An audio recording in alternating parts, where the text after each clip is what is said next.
용산 대통령실 옆 군사법원에 호송 차량이 멈춰서고 양복 차림의 윤석열 전 대통령이 내립니다. 내란에 가담한 군인들의 재판에 증인으로 불려 나온 건데 자신의 결정에 따라 할 일을 한 사람들이라 미안하게 생각한다면서도 이들에게 직접 지시를 한 건 없다고 거듭 부인했습니다. 먼저 비상계엄의 비선으로 지목된 노상원 전 정보사령관은 만난 적 없다고 했습니다. 문상호 전 정보사령관은 군 행사에선 봤겠지만 길에서 마주치면 저 사람이 문 사령관인지 분간할 수 없는 정도라고 말했습니다. 특검 수사에서 취임 초부터 계엄을 구상해 2023년 군 인사를 통해 포석을 깔았고 군 사령관들에게 구체적인 지시를 내린 걸로 드러났지만 이를 송두리째 부인하고 있는 겁니다. 윤 전 대통령은 또 야당의 입법 예산 폭거로 국가 위기 상황이라 비상사태 선포가 불가피했다면서도 위태로운 상황에 대한 북을 친다는 개념의 계엄이었다. 길어야 반나절 또는 하루의 메시지 계엄이란 주장도 반복했습니다. 그러자 재판부조차 계엄 요건이 충족될 상황이었다면서 경고성 계엄을 했다는 건 배치되는 말이라고 꼬집었습니다. 지지층을 겨냥한 정치적 발언만 쏟아내고 불리하다고 판단되면 외면하고 회피하면서 군검찰을 향해 내란 우두머리로 기소된 사람이지 내란의 우두머리인가라고 반발하기도 했습니다. 또 군인들과의 술자리에서 한동훈 전 국민의힘 대표를 총으로 쏴서라도 죽이겠다고 말한 적이 있냐는 검찰 질문엔 술을 많이 마신 기억밖에 없다면서도 한 전 대표 관련 당원 게시판 사건이 터진 직후라 배신감 같은 언급을 하지 않았겠나라고 주장했습니다. 3시간 남짓 본인 주장만 늘어놓고 구치소로 돌아간 윤 전 대통령은 이번엔 자녀에게 올바른 나라를 물려줘야 한다는 절박함이 비상사태를 선포한 이유라며 이른바 윤 어게인 청년들을 향한 성탄 메시지를 내놨습니다. MBC 뉴스 손하늘입니다. 윤석열 전 대통령이 12.3 비상계엄 선포 동기와 관련해 12월 2일 감사원장 탄핵 추진이 계엄 선포 준비를 지시한 결정적 트리거가 됐다고 주장했습니다. 윤 전 대통령은 용산 군사법원에서 열린 계엄군 재판에 증인으로 출석해 이같이 말했습니다. 계엄 전날인 2일 당시 야권이 발의한 최재해 감사원장 등에 대한 탄핵 소추안이 국회 본회의에 보고됐는데 이 장면을 보고 계엄 선포를 최종 결심했다는 주장입니다. 그는 나라의 위태로운 상황에 대해 국민들에게 북을 친다는 개념으로 계엄을 한 것이라며 아무리 길어도 반나절이나 하루를 못 갈 것이라고 생각하고 있었다고 말했습니다. 내란 목적의 계엄은 아니었다고 또다시 주장한 겁니다. 윤 전 대통령은 그러면서 당시 계엄군으로 가담한 여인형, 이진우, 문상호, 곽종근 등 사령관들에게 참 안타깝다면서 제가 내린 결정에 따라 할 일을 한 사람들인데 참 미안하다고 말했습니다. 그러면서 재판이 끝나고 구치소로 돌아가 상당히 밤늦게까지 기도를 많이 했다고 언급하기도 했습니다. 그는 신문 과정에서 군검찰과 날선 신경전을 벌이기도 했습니다. 검찰 측이 위증 혐의로 기소를 남발하고 있기 때문에 어떤 질문에 대해서도 기본적으로 증언을 거부하겠다며 내가 내란 우두머리로 기소된 사람이지 내란의 우두머리냐고 반발했습니다.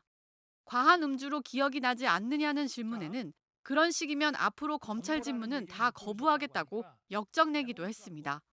한동훈 전 국민의힘 대표를 총으로 쏘라거나 그를 잡아오라고 지시했다고 발언했다는 폭로에 대해선 당 게시판 의혹 사건이 터진 직후였던 것 같다라며 이진우 전 수방사령관의 기억이 정확할 것이라고 말했습니다. 이 전 사령관은 총 쏜다 같은 윤석열의 발언은 기억나지 않고 한동훈에 대한 배신감을 토로했다는 말은 했다고 증언한 바 있습니다. 윤 전 대통령은 충암고 후배인 여인형을 방첩사령관으로 발탁한 배경에는 유능하다고 들어 임명한 것이라며 계엄 연관성을 부인했습니다. 이런 가운데 윤 전 대통령은 오늘이 자신의 65번째 생일이라며 옥중 메시지도 냈습니다.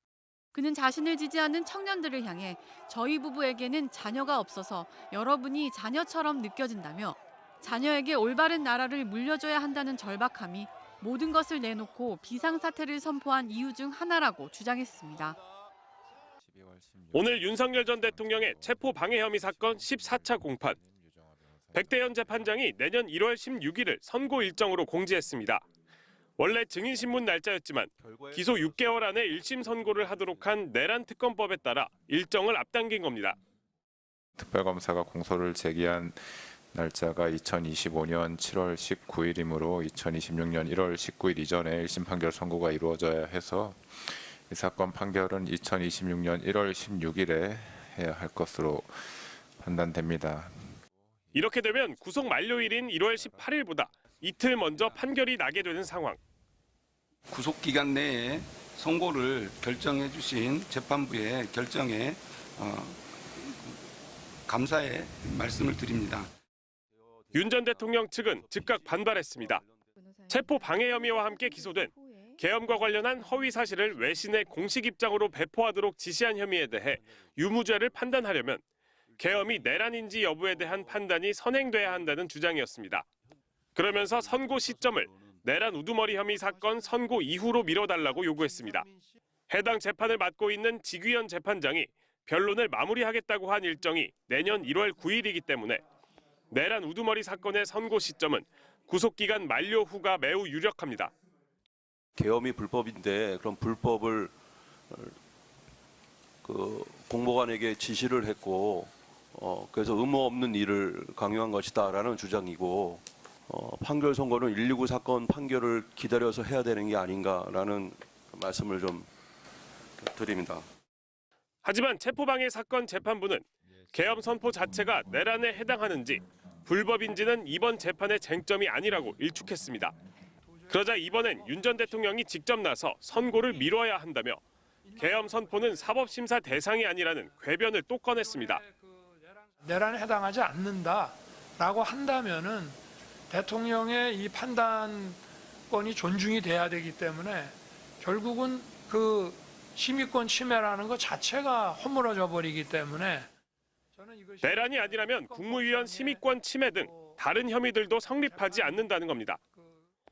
하지만 이미 29년 전 전두환, 노태우 내란 사건 2심 재판부는 대통령도 내란죄를 범할 수 있고 이 경우 가장 쉬운 수단이 계엄이라며 계엄 요건을 따지는 건 불가피한 과정이라고 판단한 바 있습니다. 예정대로 1월 16일에 선고가 이뤄지고 만약 실형이 나온다면 윤 전 대통령은 계속 구속된 상태로 다른 재판을 마저 받게 됩니다. MBC 뉴스 윤상문입니다.